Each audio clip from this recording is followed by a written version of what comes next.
Olá pessoal, tudo bem?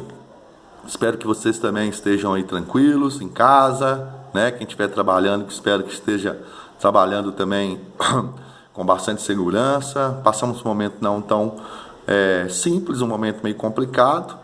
Então por isso não estamos podendo ter aula por enquanto, né? Aula presencial, mas eu resolvi gravar alguns vídeos, né, sobre o conteúdo que a gente estava vendo em sala de aula. A gente estava trabalhando com alguns conteúdos dentro de sala de aula, na matéria de métodos quantitativos, né? Uma matériazinha importante, né, que a gente tem aí no nosso primeiro período de alguns cursos. E estávamos falando sobre função do primeiro grau. Não sei se vocês lembram disso, né? Estávamos falando sobre função do primeiro grau. Uma funçãozinha, deu alguns conceitos dentro de sala de aula, achar imagem, achar domínio. Só que agora nós vamos nos ater mais na construção do gráfico, né? Do gráfico de uma função do primeiro grau. Mas para isso vamos relembrar algumas definições que a gente falou em sala, né, de uma maneira mais formal, mais definida assim, de uma maneira matemática, e depois nós vamos partir para essa construção do gráfico das funções do primeiro grau, tá ok? Então olha só, uma funçãozinha do primeiro grau é uma função que pega elementos do conjunto de partida R, que é o conjunto dos números reais, e leva para também o conjunto dos números reais, que é o conjunto de chegada contra domínio, lembra disso? Então, e a lei de formação da função no primeiro grau é isso aqui, ó, y ou f de x é igual a x mais b. Então, tem que ter essa leizinha de formação, aonde o a pertence ao conjunto dos números reais, não é, ó?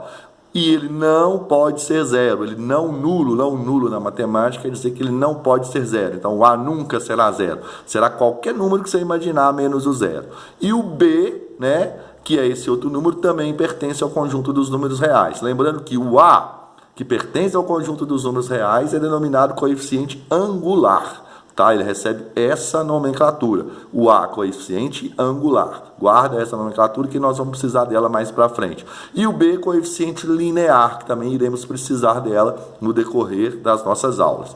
Por enquanto, então, o A deve ser denominado como coeficiente angular e o B como coeficiente linear. Função afim, que está aqui na definição, é a mesma coisa que função do primeiro grau, desde que ela esteja que ela esteja escrito dessa maneira aqui, ó, f de x ou y é igual a x mais b. Separei alguns exemplos. Y igual a 4x mais 5, olha só, uma função do primeiro grau. Separei outro também, ó, y igual a menos 3x menos 7. No primeiro exemplo, 4x mais 5, o A, que é o coeficiente angular, vale 4. E o B, que é o coeficiente linear, vale 5. Tranquilo de identificar? Ó, o A é o número que acompanha o x.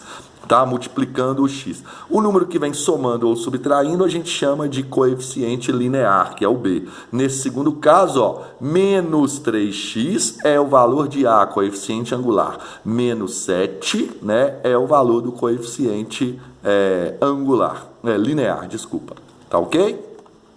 Então, olha aqui, ó. Tá certo? Ó, então, menos 7, coeficiente linear. Outro exemplo, y igual a x menos 5. X menos 5 é uma função também do primeiro grau, uma função afim. Por quê? O número que está aqui na frente do x, ó, é o 1. É como se o 1 tivesse aqui escondido. A gente fala 1x menos 5. A gente fala x menos 5.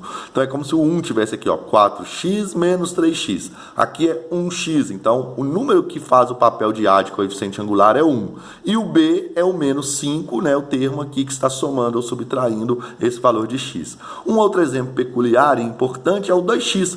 Repara que não tem o número que soma ou que subtrai aqui, ó, o 2x. Então, o meu B é 0. É como se somasse e subtraísse 0 de 2x. E o A, consequentemente, é o número 2. Então, o meu coeficiente angular é 2 e o meu linear é o 0. Tá certo? Olha só. O domínio de uma função do primeiro grau é o conjunto dos números reais. Vimos isso em sala de aula, não tem problema nenhum. Então, o domínio de f é igual ao conjunto dos números reais. Imagem de uma função do primeiro grau também é o conjunto dos números reais. Aqui está errado, ó, que é im. im de f. Lembra disso, tá no caderno. Acho que está correto lá, hein? Aqui eu anotei errado, então desculpa aí. Corrijam, vou corrigir daqui a pouco no meu slide. Olha só. quando o meu b da minha função y igual a x mais b for zero, quando esse b for zero, nós vamos ter isso aqui, ó. Y é igual a x, que é igual àquele exemplo anterior, y igual a 2x, onde o b era zero, tá vendo? Essa função, ela é dita função do primeiro grau linear. Então, a gente tem a função afim, que é y igual a x mais b, e nós temos uma função linear, que é igual y igual a x. Tá ok?